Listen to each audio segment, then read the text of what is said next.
بالله من الشيطان الرجيم بسم الله الرحمن الرحيم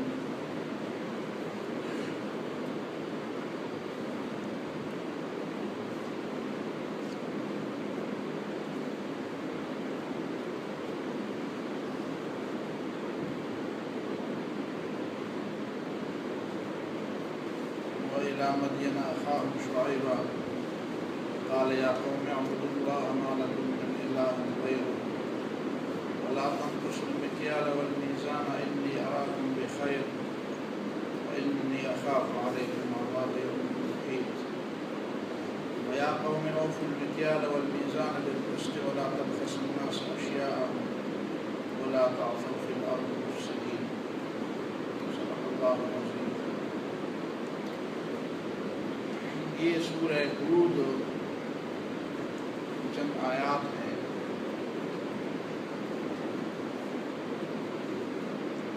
اس میں حضرت شعیب علیہ السلام کی قوم کی جو غلطیاں ہیں بنیادی اور شعیب علیہ السلام کی اصلاح کے لیے جو کچھ کرتے تھے اس کا ایک اجمالی تذکرہ. شعیب علیہ السلام کی قوم ان قوموں میں تھی تو اللہ تعالیٰ نے ان کو دنیا میں عذاب پہ گرفتار کر کے اس دنیا سے صفحہ ہستی سے مٹا دیا. ان کی قوم کے اندر شرک کے بعد جو بہت بڑی غلطی تھی وہ یہ تھی کہ وہ ناپ تول میں کمی کیا کرتے، لوگوں کو ان کے حقوق میں دینے میں کمی کیا کرتے. ڈاکے بھی ڈالتی تھی، کھلے ڈاکے بھی ڈالتے اور چھپے ڈاکے بھی ڈالتے. ڈاکے ڈالنے والے جب زیادہ ماہر ہو جاتے ہیں تو ان کے ڈاکے ڈالنے کے طریقے بھی عجیب عجیب ہو جاتے ہیں اور لوگوں کو سمجھ آتے آتے کافی پانی اس کے نیچے سے گزر چکا ہوتا ہے. لوگوں کو پتہ ہوتا ہے کہ کس طریقے سے لوگوں کو لوٹتے ہیں. لوٹ مار کے مختلف طریقے ہوتے ہیں. شعیب علیہ السلام کی قوم بھی اسی طرح لوٹ مار میں بہت زیادہ ماہر تھی اور ان کا عقیدہ ایسا بن گیا تھا کہ اگر یہ لوٹ مار ہم چھوڑ دیں تو ہم بھوک مر جائیں گے، بھوک سے مر جائیں گے، تباہ ہو جائیں گے. اسی بنیاد پر تو ہماری قومی زندگی ہے، ہماری معاشی زندگی اسی پہ قائم ہے اور یہ چیزیں چھوڑ کر ہم مر جائیں گے، بھوک سے مر جائیں گے. ان کے دماغ میں یہ بات آتی نہیں تھی کہ حلال کمائی، درست طریقے سے کسی کا حق دینا اور ڈاکوں سے اور چوری چکاری سے اپنے آپ کو بچانا، اس سے بھی رزق مل سکتا ہے. تو قرآن مجید نے ان کا مکالمہ ذکر کیا، آپس میں جو مباحثہ ہوا، جو مکالمہ ہوا، جو ڈائلاگ ہوئی، جو بحث مباحثہ ہوا، اسی کا قرآن تذکرہ کرتا ہے. اور اس میں سے 2-3 نکات آپ کے سامنے رکھنا چاہتا ہوں. مدین والوں کو ہم نے ان کا بھائی شعیب بھیجا. یہ مدیان کے نام سے ایک بستی، ایک علاقہ تھا جو ابراہیم علیہ السلام کے تیسرے بیٹے مدیان، جو ایک تیسری بیوی قطورہ کے بطن سے تھی، اسی کے نام پر یہ مدین شہر. آج بھی وہی شہر ہے. العلا کی پہاڑیاں ہیں. مدینہ منورہ سے آپ تبوک جا رہے ہیں تو راستے میں یہ جگہ پڑتی ہے. یہ عرب کا علاقہ ہے اور شعیب علیہ السلام بھی عرب تھے.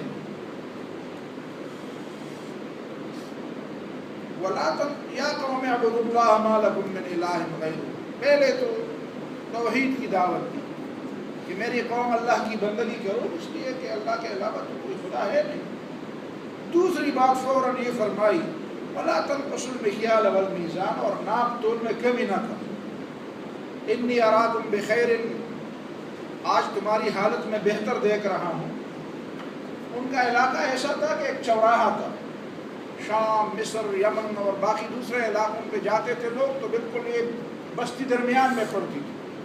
سارے قافلے ادھر سے گزرتے تھے. جو تو ظاہر ہے کہ ایسی جگہ پہ کسی کی بستی ہو اور لوگ بھی بڑے کاروباری لوگ ہوں، ان کو تو مواقع زیادہ ملتے ہیں کمانے کے۔ انی اراکم بخیر، آج تمہاری حالت بہتر ہے، وانی اخاف علیکم عذاب یوم محیط، لیکن مجھے ڈر ہے کہ ایک گھیرنے والے دن کا عذاب تمہیں گھیر لے گا۔ وَيَا قَوْمِ أَوْفُوا الْمِكْيَالَ وَالْمِيزَانَ بِالْقِسْطِ، عدل اور انصاف کے ساتھ ناپ تو پورا کرو۔ وَلَا تَبْخَسُوا النَّاسَ أَشْيَاءَهُمْ، اور لوگوں کو ان کی چیزوں میں کمی کر کے نہ دو، ان کا حق ان کو پورا دو، اور زمین میں فساد نہ برپا کرو، اور حلال طریقے سے جو کمائی تمہارے پاس آئے، بقیت اللہ خیر لکم ان کنتم مؤمنین، اگر خدا کو ماننے والے ہو تو اس حلال کمائی پر اطمینان رکھو، وہی اپنے لیے کافی سمجھو۔ وما انا علیکم بحفیظ، اور میں تو صرف نصیحت کرنے والا ہوں، کوئی نگران بنا کے مجھے نہیں بھیجا کہ میں زبردستی کرنے والا نہیں، تو میں راستہ بتا دیتا ہوں۔ تو آگے سے لوگوں نے کیا کہا، قالوا یا شعیب اصلاۃک تأمرک ان نترک ما یعبد آباؤنا او ان نفعل فی اموالنا ما نشاء انک لانت الحلیم الرشید۔ تو قوم کے لوگ کہنے لگے، شعیب کیا تمہاری یہ نمازیں تمہیں حکم دیتی ہے کہ ہم باپ دادا کا طریقہ بھی چھوڑ دیں، ان بتوں کی پوجا بھی چھوڑ دیں اور ایک خدا کی بندگی اختیار کریں؟ یہ تمہاری نماز تمہیں سکھاتی ہے کہ ہمیں یہ سمجھاؤ، او ان نفعل فی اموالنا ما نشاء، اور یہ بات تمہاری نماز تمہیں سکھاتی ہے کہ ہمیں یہ سمجھاؤ کہ مال ہمارا ہے، اس میں ہمارا اختیار بھی نہ ہو، ہم اپنا مال کیسے استعمال کریں، کیسے کمائیں، کیسے کھپائیں، کیسے لگائیں، معاملات کیسے کریں، لین دین کیسے کریں، تجارت اور معیشت کیسے چلائیں، کاروبار کیسے کریں، منڈی کیسے چلائیں، بازار کیسے چلائیں، بیچے کیسے، خریدے کیسے، معاملات، یہ اس کا اسلام کے ساتھ اور دین کے ساتھ اور عبادت کے ساتھ کیا تعلق ہے؟ اور خواہ تمہیں یہ کیوں شوق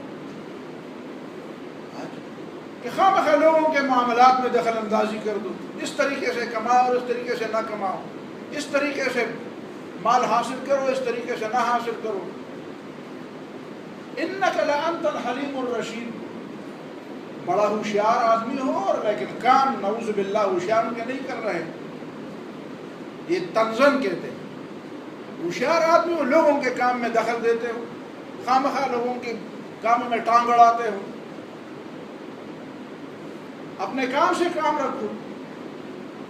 اور دوسری بات یہ بھی کہ انک لانت الحلیم الرشید، بس تو ہی صبر سمجھدار ہے، ساری قوم بے وقوف ہے، بس تو ایک سمجھنے والا آ گیا ہے، تو ایک بڑا صابر اور بڑا دیندار اور بڑا نیک اور بڑا صالح اور متقی اور عقل مند اور ہوشیار بنا پھرتا ہے۔ یہ طنز دیا، دو طنز دے دیے، ان دو طنزوں پر ذرا غور کریں۔ پہلا طنز یہ دیا، الصلاۃ تأمرک، تمہاری نماز تمہیں یہ باتیں سکھاتی ہے۔ اس کا مطلب یہ ہے کہ نماز یہ باتیں سکھاتی ہے۔ ہماری نمازیں ہمیں یہ باتیں کیوں نہیں سکھاتی؟ اس لیے کہ ہم شعوری نماز نہیں پڑھتے، ہم رسمی نمازیں پڑھتے ہیں، ہمیں معلوم ہی نہیں ہوتا نماز میں کیا پڑھتے ہیں، ان حرکات کا، اس کے لیے مسجدوں کا، امامت کا، اذان کا، اقامت کا، اوقات کا، یہ سارا سسٹم کیوں بنایا گیا ہے، ہمیں نہیں معلوم۔ ہم نماز پڑھتے ہیں اور صحیح معنوں میں ہم منگزار ہیں، منگزار، نماز کو پھینکنے والے۔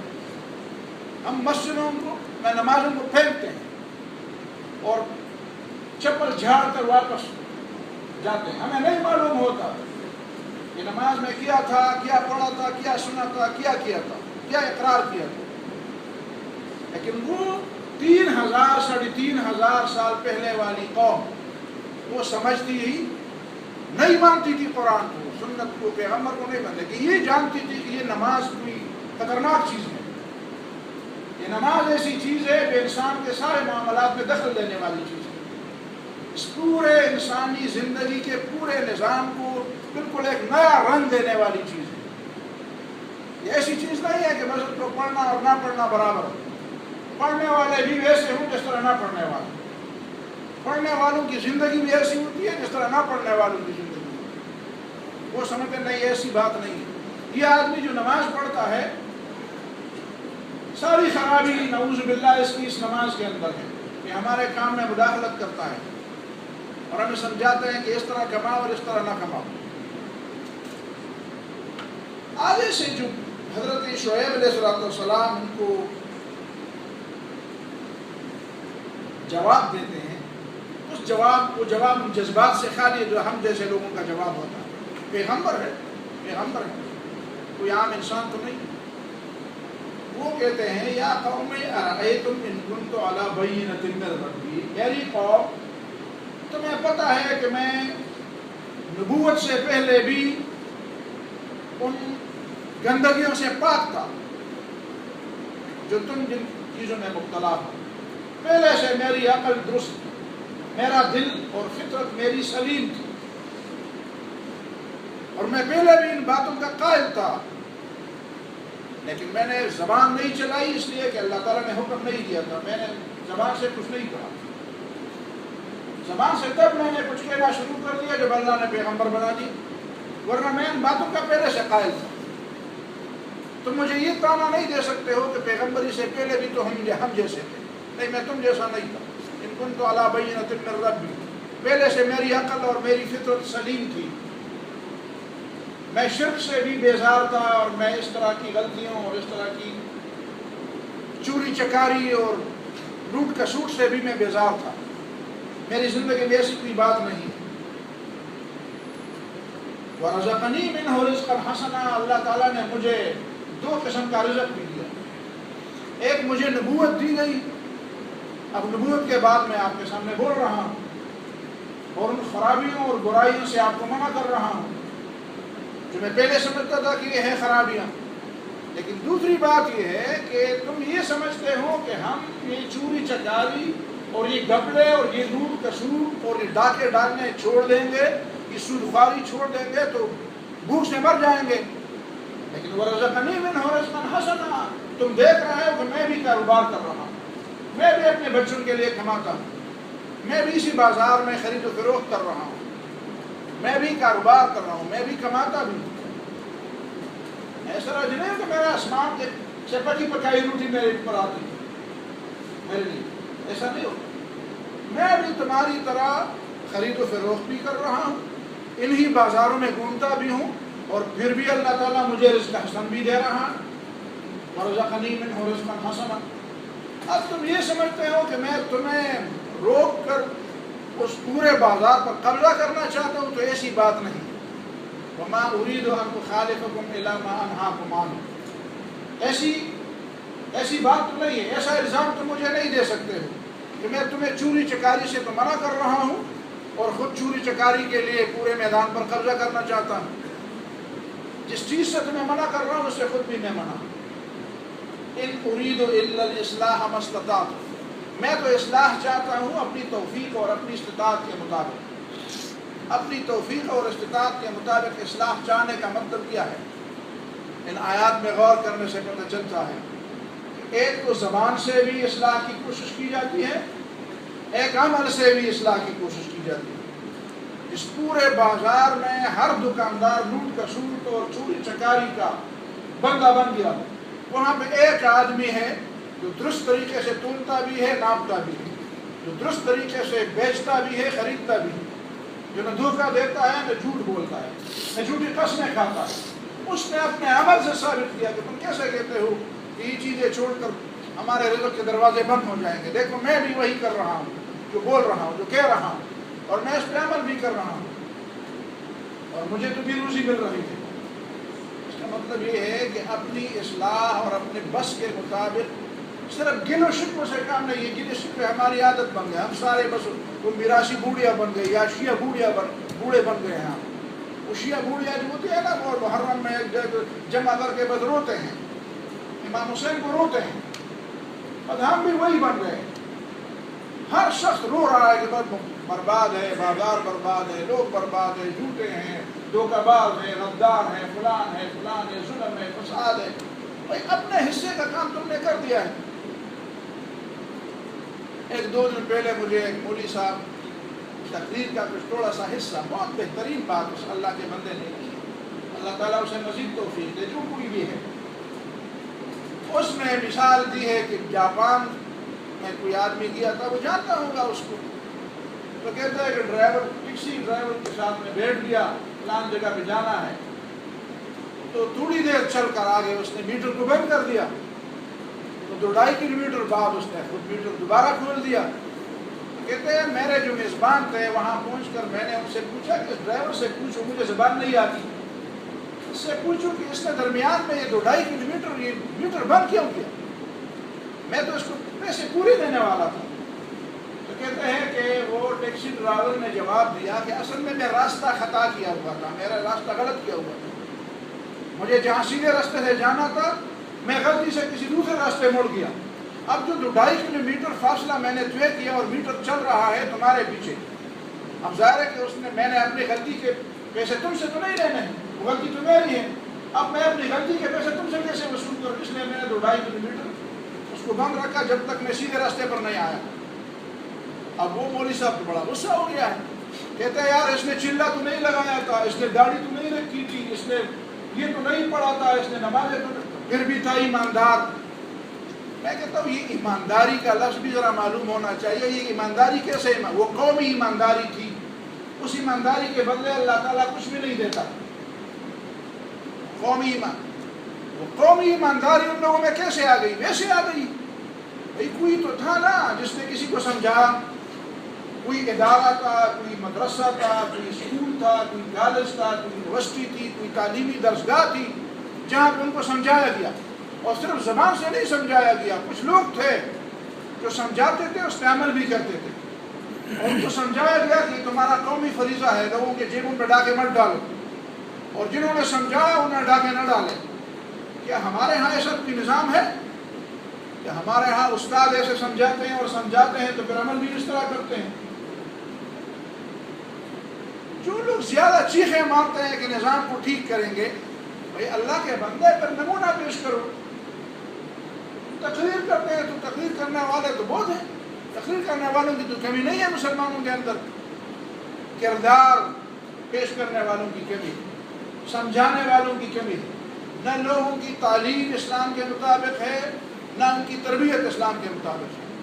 آپ کے پاس تو ایک ایسا اخلاقی نمونہ ہے جو اس سے بہت بڑھ کر ہے. اس کو اگر کل یہ سمجھایا جائے ڈرائیور کو کہ لوگوں کے جیبوں پر ڈاکے ڈالو، اس میں قوم کا فائدہ ہے. آپ کو علم ہے، میں بات لمبی نہیں کرنا چاہتا. لوگ کہتے ہیں تعلیم کا مقصد کیا ہے؟ جواب دیا جاتا ہے تعلیم کا مقصد ہے مفید اور کارآمد شہری بننا. کارآمد شہری کس کو کہتے ہیں؟